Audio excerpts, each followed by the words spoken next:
Hello and welcome to Piano Tech Radio Hour, the weekly bridge to the future of the piano tech community. I'm David Anderson. And I'm Ethan Janney. And we're here to ask great questions, and then we'll shut up and listen to some of the authorities, experts, and most outstanding personalities in our little world of pianos. So, put on your best set of headphones and let's get started. This is Piano Tech Radio Hour. It's being brought to you by Piano Technicians Masterclasses, an online educational resource that offers you cutting-edge instruction from piano industry masters without leaving your home. You can find out more at www.pianotechniciansmasterclass.com, and I'll actually put a link in the chat there, so you can click on that link and visit the site, because from the main site there, you can click to our upcoming convention and you can join us. Right now, we're actually still running some early bird prices. You may have missed out on our early bird prices, but we still have a reduced rate right now for people who want to join early. So go ahead and take advantage of that right now. We have an excellent lineup of instructors, including our guests today, who I'll introduce in a minute. David Anderson's going to be there. We actually have a couple of European instructors, a handful of European instructors this time around, which is new for us, and we're expanding our global set of the instructors that are joining us. So that's very, very exciting. So join us for that. And now I'll introduce our guest for today, and we'll get right to it. So our guest for today is David Klavins. He earned his degree as a master piano builder in January 1980 in Stuttgart, Germany, after having founded his first piano company in 1976 in Bonn, Germany. While initially specializing in the rebuilding of older pianos, in the course of his work, he has deeply studied the factors that determine the acoustic characteristics of a piano and developed what I would call an avant-garde brand of his own style of a piano. So we'll talk about Klavins Pianos today. We'll talk about his history, and I'm sure you guys will have tons of questions about this fascinating instrument. It's actually really great to have you on the call, David. One of the technicians on my team came across one of your pianos in the past couple of months and in New York City, and was trying to figure out how to fix a sustain pedal, right? And so I think it's great to have you here. Now know you as a connection, we can actually give you a call and say, hey, how do I address this? So Sure. It's good to have you here. Did you have anything you wanted to say up front to introduce yourself or to say hello? Or I would like to say hello to everybody, that I'm very pleased to participate in such a fantastic intercontinental conference discussion, so to say, and I appreciate each and every question, each and every comment. Even if you don't like my pianos, it's not a problem. So I'm just happy to be here and looking forward to the discussion. And feel free to ask anything you'd like, and what's of particular interest to you. Other than that, I guess that most of you know what I'm doing, building peculiar pianos, so to say, that look very different and sound pretty different from everything you typically know. But I guess that in the field of our peers, more or less everybody knows my pianos in the meantime. So I won't waste too much time to go into details for now. But should you have Ethan, questions about any detail, then please feel free. Excuse me, David, but Ethan, do we have a picture of David's piano Let me see if you're on your website here. This is not a bad place. Yeah, okay. I'll bring up your website real quick so people can get a feel for it. And so right now this is the model 450i. So as you can see, the sort of signature, one of the main signature characteristics of David's pianos, although he has some smaller pianos now, is that he creates very, very tall pianos that you tend to have to climb a staircase to play. And I'm just scrolling through images here to show you, a piano placed in a home, and just the sort of general concept of the Klavins piano. Here's a picture of his unicorda piano, which is actually a recent development, which is not tall, but it implements some of his design features and such. So that's a little bit of an overview, and you could look up more of what he does. Yeah, essentially, you could also say that I'm engaged in both extreme ends of the piano. One is the softest sounding, smallest, or quite one of the smallest pianos and softest sounding piano. And the other is the opposite, the maximum sound power vertical concert grand. The M450i, the I stands for integrated, because the idea is that this piano needs to be, or should be ideally, integrated in the building, like the church organ. That's the idea. Because it's too heavy to carry around, so the organs also, nobody wonders why you would install an organ in the building. So I thought by myself, when the piano gets too heavy, you also install the piano in the building. And the entire, maybe I do a small reasoning for the big piano. For the 450, my general take is that I think it's much more favorable for the audience to have a piano beaming directly into the public instead of against the floor and against the lid. And also the question, once you want to go big, like the 450 has 4 meters, close to 4 meters long, is the longest bass string. And if you want to do that at the grand piano, you would have, as you of course know, the longer the grand piano gets, the deeper the action slips inside.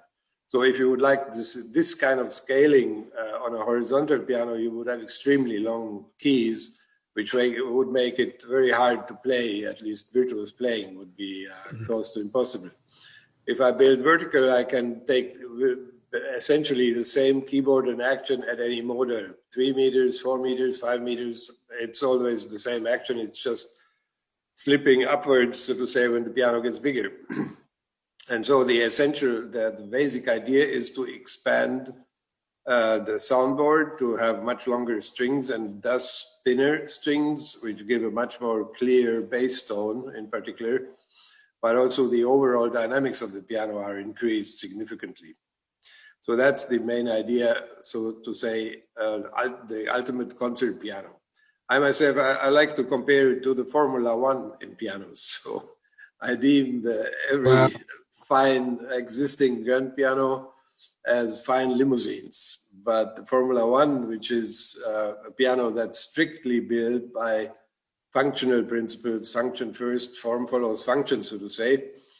In this case, in my view, it needs to be built vertical and needs to be big. So on the topic of that form following function, I have a bunch of questions. I'll say two. You can pick which one you want to address. One was having the strings completely exposed. So traditionally, we have a way of covering the strings and covering the action. I was curious, reasonings behind that. Any issues you see with that?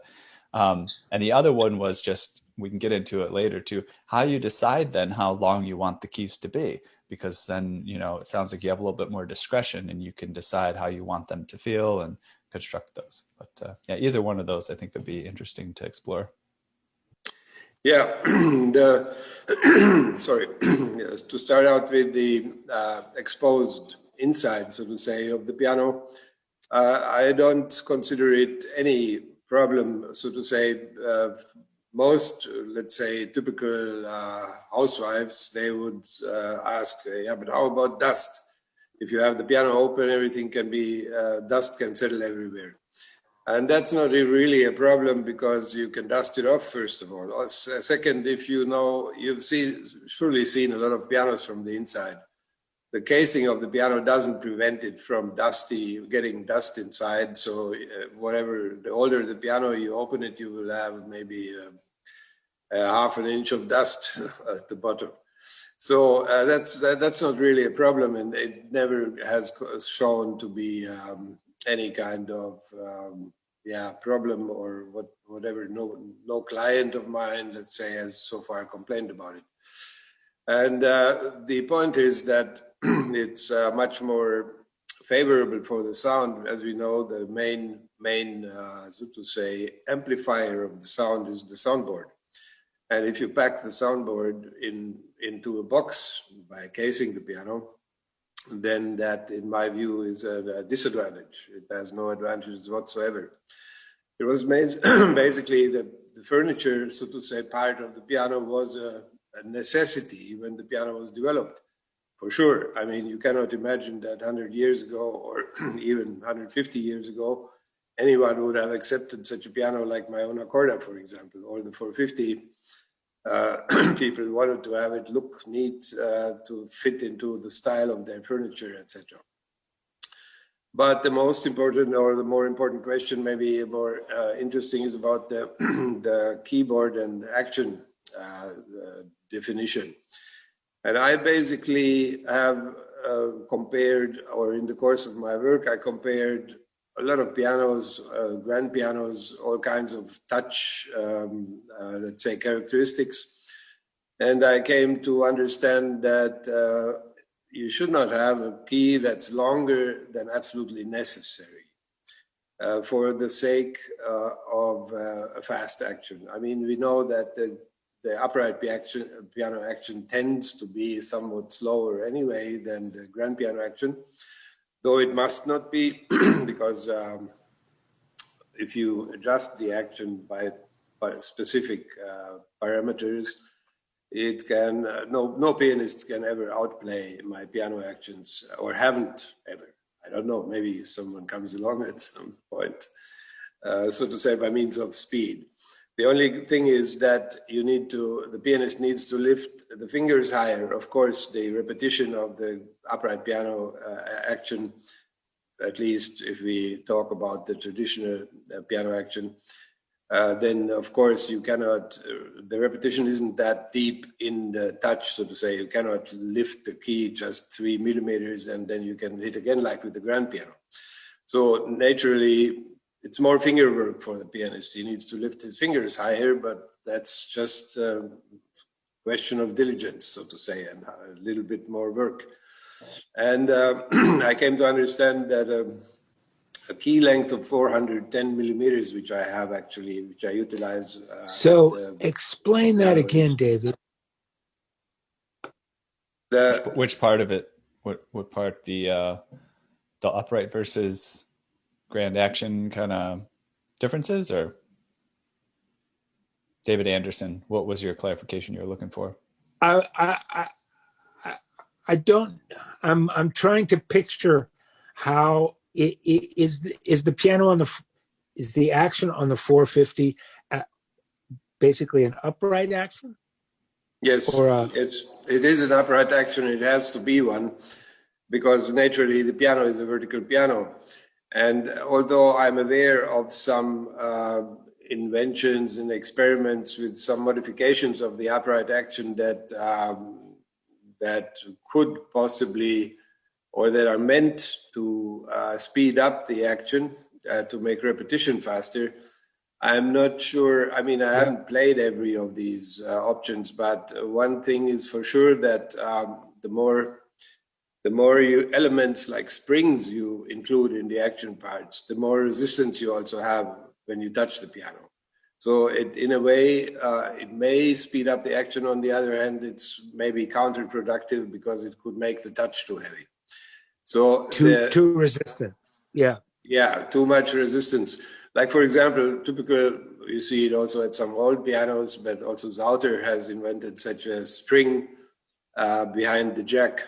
At the jack, which actually is meant to push the jack faster back in its original position, in zero position, so to say. Steingräber has one of those too. Yeah, Steingräber also has their system, but I found that it's very much depending on the adjustment of the action, how fast the action is, and the upright action. We're talking it now the upright only. It's in particular, what is one crucial element is to adjust the catching of the hammer as much as possible towards the strings, as close as possible to the strings.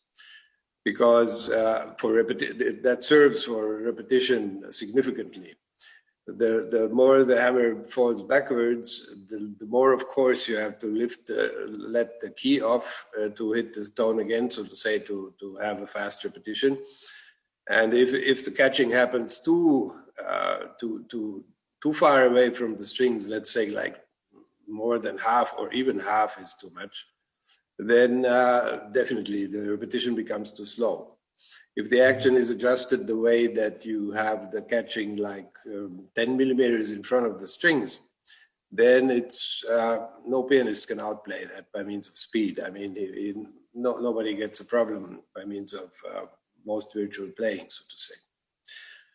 That's one thing that is surely, let's say, a pianist who is used to perform on grand pianos. He always needs some time to adjust to the action when they get to the 450.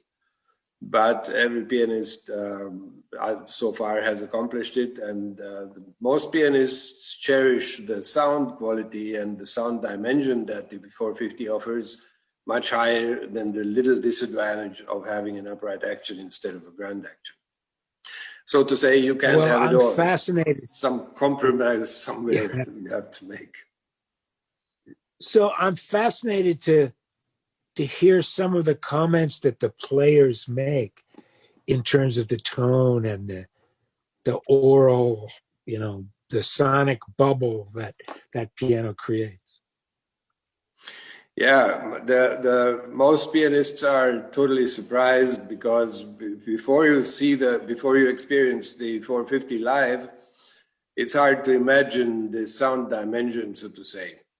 If you listen to the recordings that I have put out on the internet, or that also some others have put out, visitors who have recorded this and that, then essentially you hear the difference in sound characteristics. So, for example, you hear that the bass, in particular the lower bass, has much more clarity of tone. But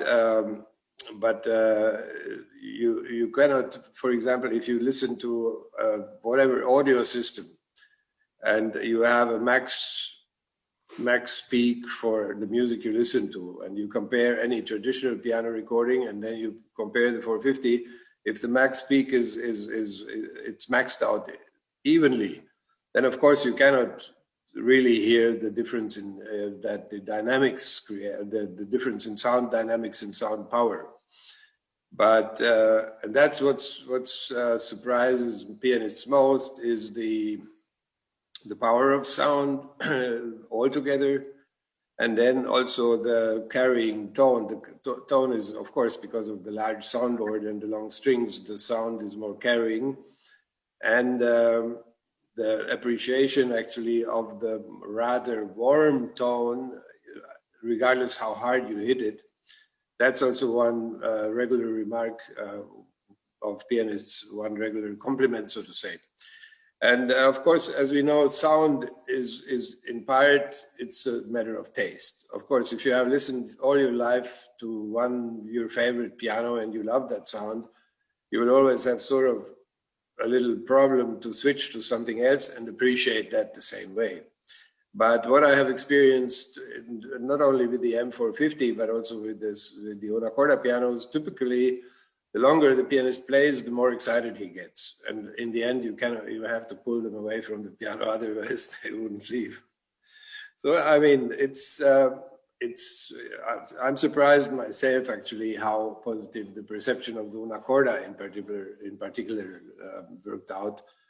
I was expecting, as I'm a notorious optimist, I was expecting positive resonance, but not that overwhelmingly positive like I experienced, and what I'm totally, of course, happy and grateful for such feedback. But I could just say I couldn't imagine. But in the end, just one final remark before I get to your questions. In the end, not in the end, but in the meantime, so to say, after having experienced the feedback from pianists and listeners to both the small pianos, the un'accorda, as well as the M450, is what people appreciate most is actually the difference in sound. the fact that, in particular, composers react very positively. They love the fact that they have a new sound they can work with, that they say they're inspired to write different music, etc., etc. And so I think that's, in my view, if I would need, or somebody asked me for my advice to the piano industry, I would say the one main point to work towards would be to create new variations of piano sound. That could be one aspect of success in the future, more than any time before, in my view. Before we go on, can you describe the unique nature of the sound of the unicorda, why it is? Can I play? Well, actually, I was going to load up a clip maybe of the 450i. Do you mind if should we just play one and people can hear it? Yeah, please go ahead. Yeah, I was talking about the other piano, the little one, but yeah, go ahead. Yeah, maybe I'll bring this one up now, and then maybe we'll cut out, ask some questions. Maybe I'll bring the unicorda up as well. Okay. But let's see here. Oh, actually, let me make sure I'm sharing my sound. Share sound and video clip. Okay, perfect. I think you can all see that. Play. And then...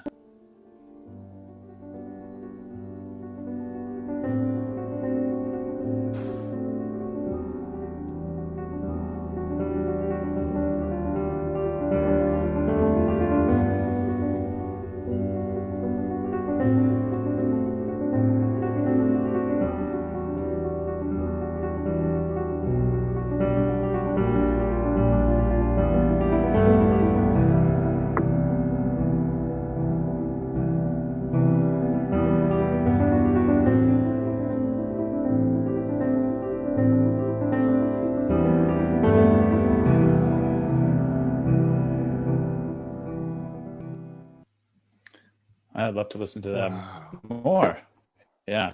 You can really, I mean, the bass notes, they're just very clear, and it adds a certain, it almost like a meditative kind of calmness to the experience of the bass. Yeah, the main difference definitely in sound characteristics, you could say, is the clarity of the tone. If you, let's say you could start playing melodies from the very lowest octave, which doesn't make sense on any traditional piano because you have too much of dissonant partials in the lowest octave in particular. And because of the long strings, I can scale them accordingly thin. So the thickest string in the 450 is only 2 millimeters in diameter total. So that's also the reason why I can use why I do use double strings from the onset, from the lowest A. We have double strings in the piano, which also is a unique feature of the M450, which you naturally cannot do with any other piano because the strings are too thick. And that's for power of sound, the 2 strings per note, and as well, the friends of prepared piano, of course, should be happy that they can prepare the piano from the lowest bass note and not only from the middle of the bass register. Watermelon. So, Ethan, tons of questions. You should get to those. Okay, yeah, and I found a good clip of the unicorda too. We can unicorda, awesome. But yeah, let's get ahead of question here because we've been ignoring them. Yeah, I'm also reading the questions in the chat. It only takes a little bit of time, but I should maybe get to these questions also. Yeah, pick one if you like one. You can answer it, or I can read one out. Are these questions, or is our broadcast accessible also after the fact? Is it somewhere saved that you can pull it up or see also the remarks, the comments? Yeah, we can save. You mean the chat here, this text here? Yeah, the question is, if, for example, if I can't get to any of the questions right now, then if I can reply later. For sure. That'd be possible, yeah. No problem. Good thought. So let's see here. We have Cy Schuster asked, what are the challenges to regulating the 450 with such large string excursion? Yeah, that's right. Actually, it's the only difference is that you need compared to any other upright action is that you need the let off a little bit in the bass, in particular in the lowest bass part, have it a little bit earlier compared to the typical, let's say, whatever, 2 or 3 millimeters that we typically use at the upright action.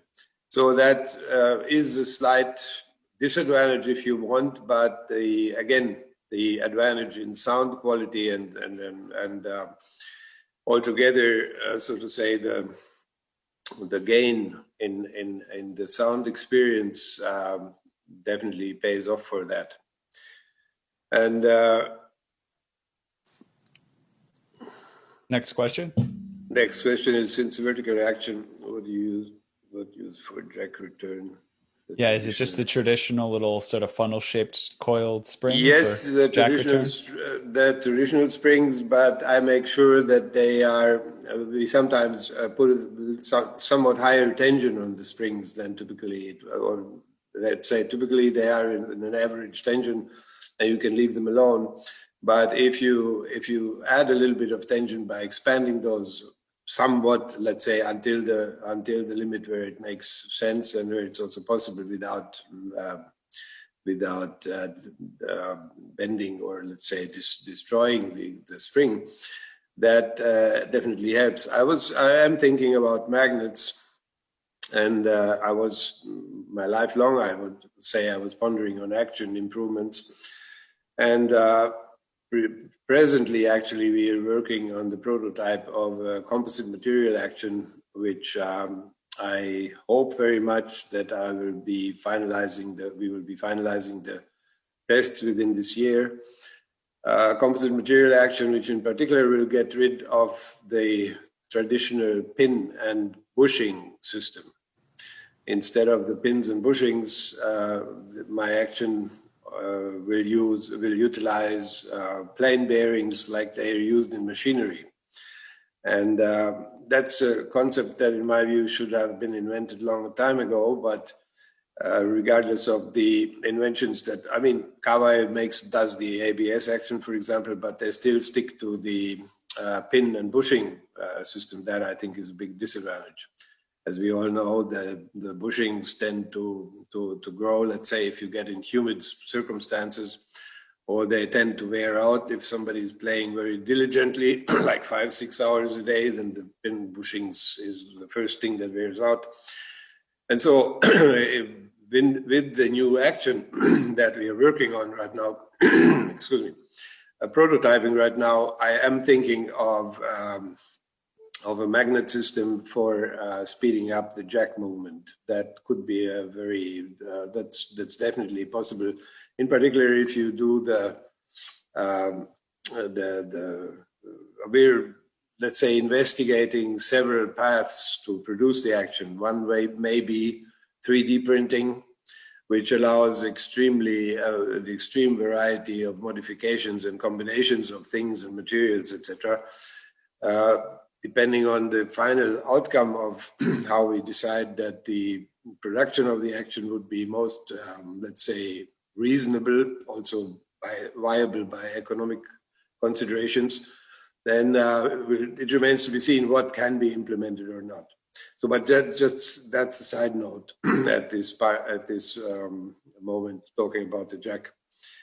And then the follow-up question on the action. How do those get produced? Do you produce those yourself with a team? Do you outsource it to a manufacturer? Have you ever worked with, I can't think of the name, Wessel, Nickel, and Gross or anything like that? These carbon fiber actions? Yeah, the Wessel, Nickel, Gross, they do only the grand piano actions, as far as I know. And I think they have. I think they have uprights at the moment. I have not looked into but I maybe should do it, and I will do it if they have an upright action in the meantime.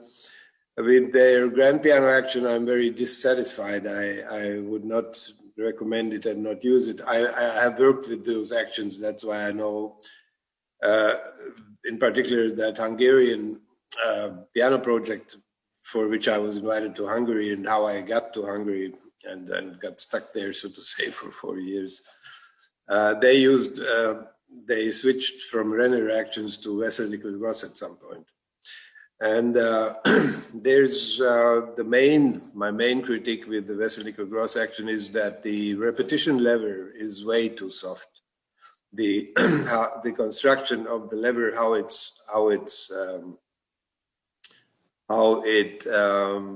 is arranged, so to say, from the lower level lever, and then they have like an angled part which leads to the repetition lever, and that gives in so much that you lose, I would say, even 30 to 40% of energy if you hit it hard. As long as you hit it soft, it's okay, it's not a problem. And then I have heard from peers that there also occur over time, they would occur some problems with the pins, but I cannot say anything about that. Just the idea, I think, is good. They're moving in the right direction, but the solution is not as consequent as it could be, in my view. And I think that given the materials we have at hand today, in particular also better solutions for the pins, the piano action basically can be built to such a perfection that simply nothing is to improve at that action, so to say. At the same time, making it durable for, let's say, 20, 30 years against wearing out, except the hammerhead. Hammerhead, in my view, must remain the traditional felt, hard-pressed felt, because of the voicing necessity, which always will be necessary with any instrument. And artificial material, however the sound would be, most likely it would be a bit strange anyway.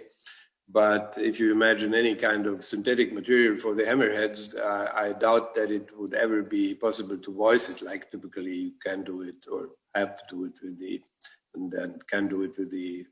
traditional hammer felt. But in my action concept, the hammer would be the only traditional part. Everything else would be totally, absolutely improved to the utmost, so to say, durability and quality and functional quality of the action. And did I miss it? Did you say that you currently outsource the production of the action to like a... Your question was about... No. We built the actions completely on our own. We order parts from Renner. Most of the action parts, the core parts, we order from Renner. And the hammer from Abel, because Abel, in my view, is the finest hammerhead that we have, that we can access. And I'm working with Abel since 30 years, since the onset, since Mr. Abel founded his company. I was using his hammerheads and also, sorry, I have to drink a little bit of water. No problem. I was utilizing the Abel company also for renewing hammer felt on old pianos, where it would often is a problem if you have a piano that has, for example, a relatively light hammerhead, and that's also important for the tonal characteristics of the old piano. Then it's often favorable to unmount the hammers and send them into Abel, and they refelt the original core of the hammers, and they do it very high quality. Anyway, Abel is producing our hammerheads exactly to my specifications regarding measurements, hardness of felt, etc., etc. And in the Unacorda, for example, we use a bamboo core. They have invented it since several years, the Abel company. And bamboo, in my opinion, is a quite ideal core for such a light hammer and a light touch piano like the Unacorda is, because it's very stiff at the same time very light, and so it definitely is an advantage for also again for the speed of the action. The heavier the hammer is, the more gravity factors or like inert factors you have also that would slow down the action. And so, in my view, sorry, I don't know what that is. It's not COVID, of course. In my view, the Abel hammer is definitely the best rendered for the core parts, and we order the center rail and all the single parts, and we manufacture the dampers ourselves, because the traditional damper, which is made for regular pianos, does not fit the concept of the una corda, and also not the 450. In particular, the bass dampers for the 450, they are significantly bigger, longer than the typical upright action would have. So these we produce ourselves, so to say. And then we we drill the action, the center rail, we mount all the parts, we adjust all the parts, so to say. The entire assembly of the action is we do ourselves. And that's also one reason, or let's say the works included, when you adjust totally fresh parts that you get from the manufacturer. I think I don't tell anything new. You have the most, let's say, the significant part of the time goes for just correcting angles to make sure that every part sits in its position and 90 degree, etc. And sometimes you can't even get to that 100%. And that's one of the reasons why I was long time ago starting to think about the perfect action, so to say, where everything sits 100% in angle and 100%, let's say, functionally adjusted, so that nothing remains unsolved, no problem. I'm going to, I'll actually take a break. You can get a little break from talking for the moment too. I'll put a little sample of the una corda for a minute. And then for the people that are watching on Facebook and YouTube, unfortunately, we'll sign off early like we usually do. But if you do want to join us, there's a link in the chat where you can check in with the rest of us. So, but let me share the una corda so we can hear what that sounds like for a moment.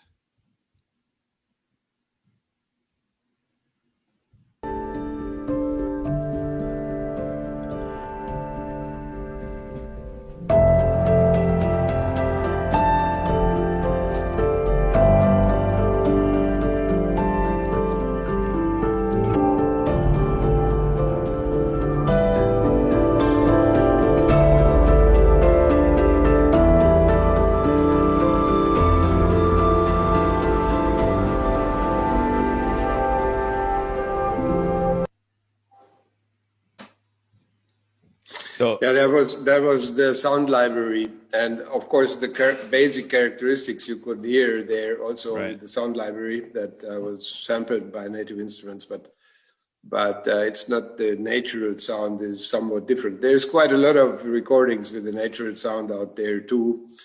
On my own SoundCloud page, there's quite a selection which I have put out just as examples for the tonal characteristics of the pianos. I'm not aspiring to sell music or to be a musician particularly. I'm just playing for fun, so to say, and for demonstrating my instruments. And the questions, excuse me. Go ahead. I just love to get through more of the questions in the chat room. Perfect. I think that's where you were headed. Yeah, I just was looking at, Malin had a vertical grand that used the grand piano plate. You say this for his I have studied a lot of quite exceptional pianos, including the Agraf piano, which we, as I guess most of you may know, was a concept like a vertical grand piano, like the piano put vertical, and then the action was mounted beneath the keyboard. And the problem with the giraffe piano, it was called, problem was, of course, if you have and that's also to answer the question which often is stated, why does the pianist with the 450 why does the keyboard and the action have to be at the top, and why can't the pianist sit on the ground? And I mean, if you think about it, it's a good test for logical thinking, but I won't test you now.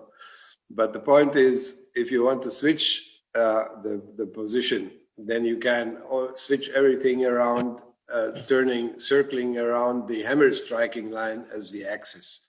If you imagine everything that's above the hammer striking line disappears behind the action. Everything that's beneath it goes on top. And naturally, of course, with a regular action concept means the tuning pins disappear behind the action and you can't tune the piano. I mean, anyway, it's not doable simply. And the only thing would be to invent, to use deviate from the traditional action by, for example, means of a backstriking action, which is theoretically possible, but has its disadvantages, the biggest of which is the upper damper system that you must utilize if you have a backstriking action. I don't know if you have ever seen something like that, but the pianist Sarah Nichols in Britain, with whom I'm also cooperating to implement one of her ideas, which she initially called inside-out piano, which is something like a vertical grand. So with the difference that you have no frame in front, so everything, all the frame parts are behind the piano and around. And the idea is to have the entire strings accessible, which I think is a fantastic idea. Basically, I have checked her prototype so that you can pluck the strings, you can stroke them by all kinds of different materials. So it's very interesting for experimental music. And such concepts I have studied, but the point is that, again, the combination of a huge instrument and action is, in my view, there is no other solution than to do it the way that you have the pianist, the action keyboard, so to say, traveling upwards, the taller the piano becomes. So I'll feed you another question here. We're getting a ton of questions. I don't believe we'll be able to cover them all, but this is great because you'll be at the convention and we can cover more questions at that point, and I will forward them to you as well in case you want to send out some messages. And if you do want to answer in written form, I can send out an email to everyone so they can benefit from any responses that would be great that you did give. So we'll I think one interesting question is about the tuning. What size of octave interval do you choose for tuning the lowest notes? Wider than 12 to 6 or narrower because the fundamental is prominent? That's a good question, I think, because in particular I needed 20 years to figure out how to do it. After I had finished my apprenticeship at Schimmel, where I was taught the regular stuff, how you have to structure the tuning and what you have to listen to, I found in the practically trying to please pianists and also myself to tune it the way I like, that I like the result. It took me a long time to figure it out. And essentially I'm tuning what I consider, let's say, also of course, the optimal structure of a tuning is to spread the bass notes by using, if you listen to the octave and the double octave, you will have a lot of tolerance, which you can all accept. If you can tune it narrower, the octave will sound fine. You can tune it wider, it will sound fine. Within, let's say, a few hertz even. The problem is, as soon as you hit like tenths and double tenths and intervals like that, then the show changes significantly. And that's why I also, but mainly for structuring the lowest octave in the tuning, but also the entire bass, you could say, I essentially use tenths and double tenths as control intervals combined with fifths. Because if the structure spreading the octaves in the, let's say, optimal way, it always needs to clear fifths in the bass. I mean, clear by means of the fundamentals. You always hear all kinds of vibrations based on the partials. But if you listen into the fundamentals, then the fifths in the bass should be straight as straight can be, so to say. And in the middle, of course, we know the tempered tuning. You have those narrower fifths and wider fourths, etc. And then about, let's say, half octave from the middle A, which I traditionally, or we in Germany traditionally use for tuning the A1 no, from small A to A1 by European labels. Then about half octave lower, like getting to the F or the E, I already tried to get to clear fifths, and then from there on, combining the controlling the fifths and the tenths and the double tenths. Actually, and making sure that talking about the tenths and double tenths, that they get slow and very slightly, but very equally slower. The basic vibration that you hear there, which is very nicely audible. That, in my view, leads to the best result in the tuning of the lowest, of the entire bass, essentially, but in particular of the lowest octave. And also you must take in account that, of course, there's a huge difference whether you have a small-sized piano or you have a mid-sized piano or you have a concert grand in front of you. Of course, I don't say anything new. The bigger the piano, the easier, the better you hear the fundamentals in the bass, and the easier it's to tune. But as we know, we should also tune a regular size upright piano as beautiful as possible. And there, it's even more important to use these control intervals for so to say, defining the structure of the tuning, so that it sounds as optimal as possible, so to say. Yeah. Do you need two people to replace a string?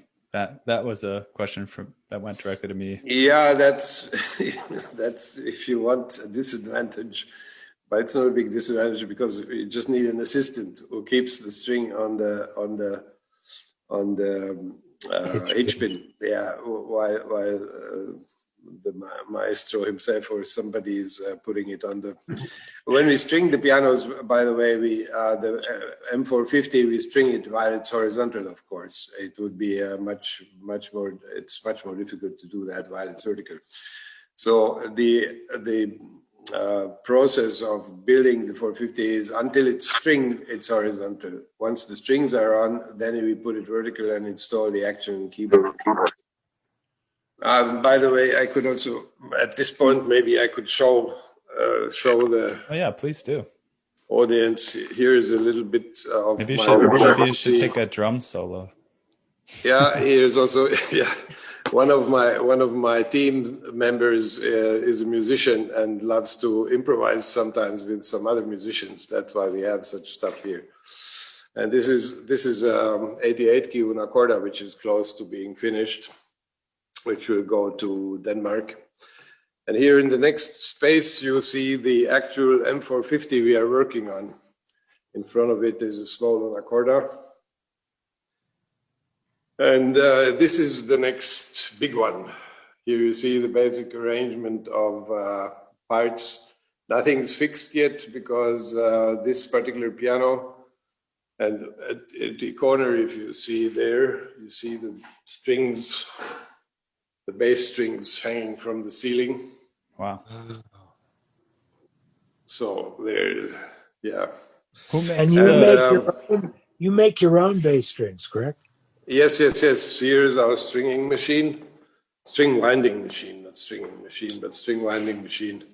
It's a quite an old but fully functional and nice machine. And we have built an extension here for the long strings because you could not order 4-meter strings from any traditional string supplier anyway, typically. So we have to make them on our own. And the point with this piano is that we are waiting for an artist to come visiting us in Canada to paint the piano, because the client would like to have a very special painting on the soundboard, like an artistic painting. And for this purpose, he trusts one very experienced artist from Canada who will come over when the quarantine is lifted, when we hopefully soon will return to some kind of normality in life. Yep. Yeah.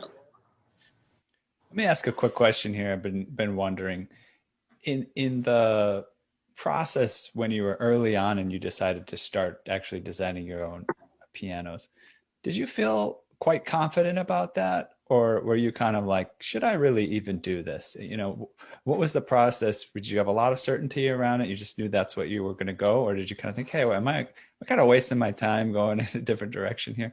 Do you remember what that was like? Yeah, I do remember very well. The first piano that I built from scratch, so to say, by the concept like we do it today, was the 3 meter 70 piano that I built back in Germany in '85. I started in '85 and finished it in November '87. It took 2.5 years to build.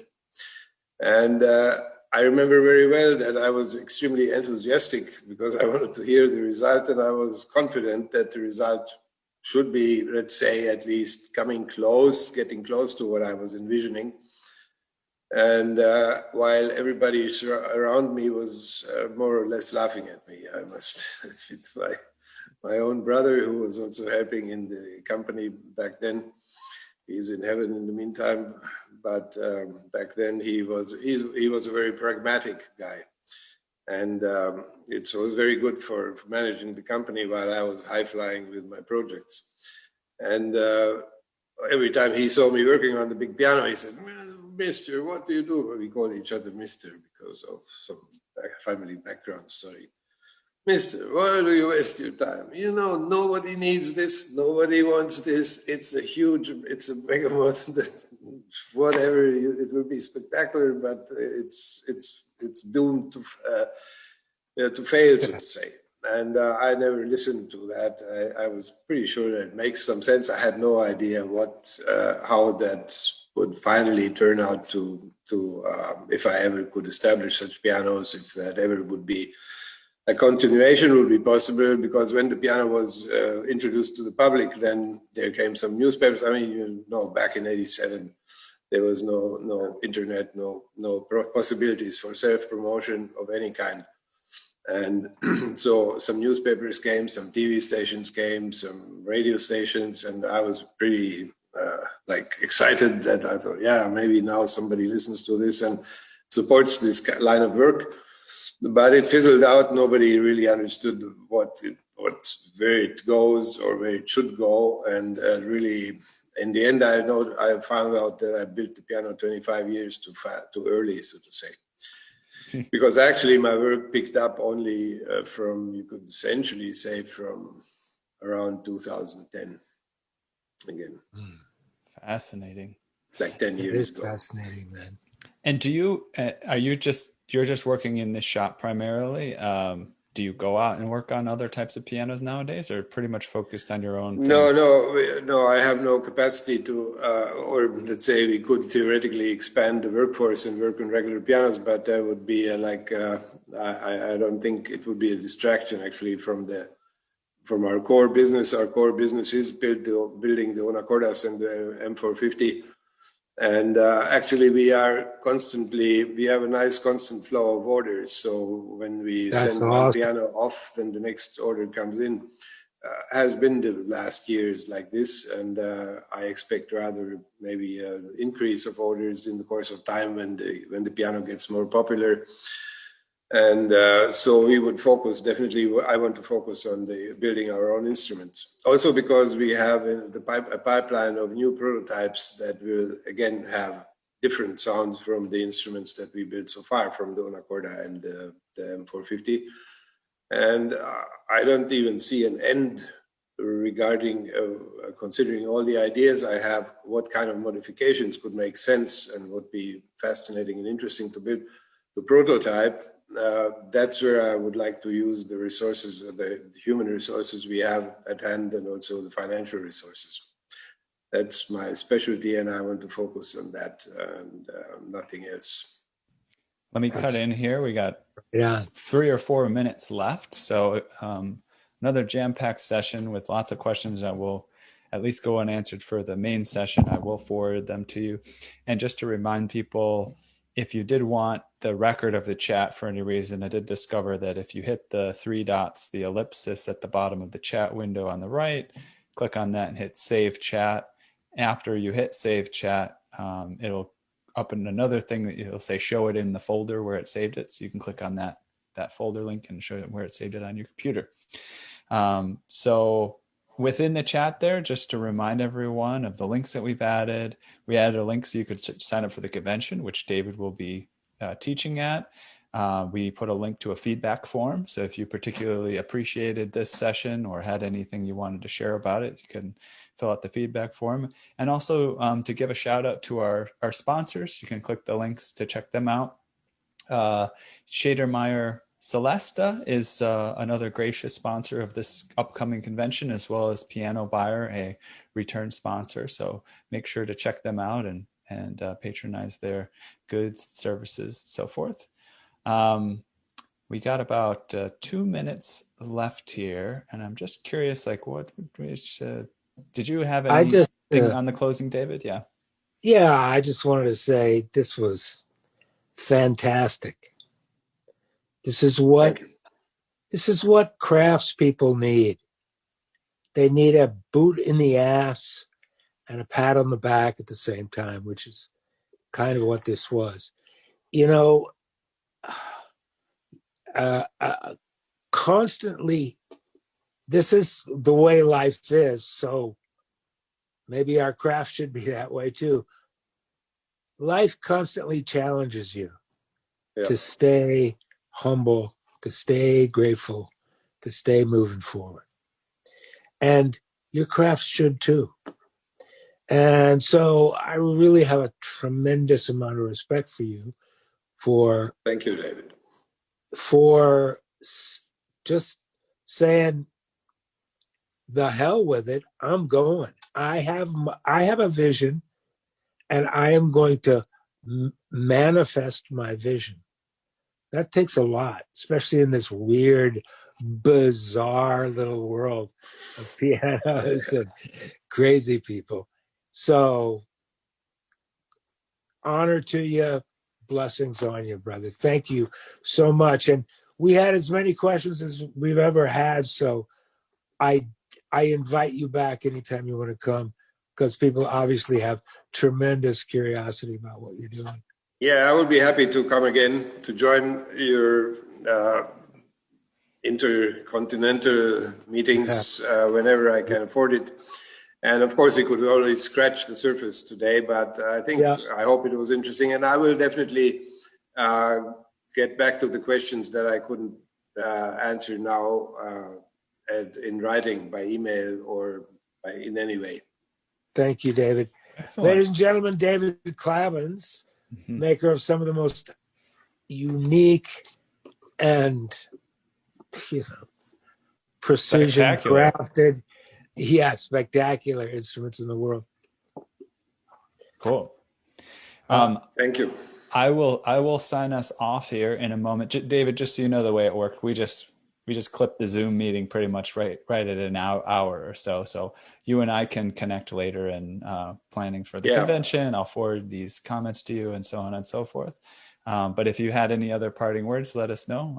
Otherwise, I'm just happy to have been with all of you, and definitely look forward to continuing the conversation and discussion and creative thinking on our field. I think it's very important, very necessary, as David said, to go for it regardless, whatever.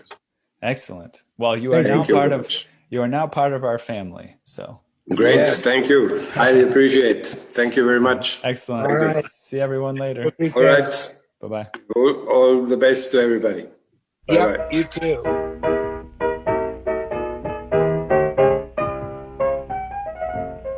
Thank you so much for giving us an hour of your time. Remember that you can catch us live online every Saturday at 2 p.m. Eastern Time. That's right. Go to pianotechradio.com to register so you can interact live and ask questions of our guests. See you next week.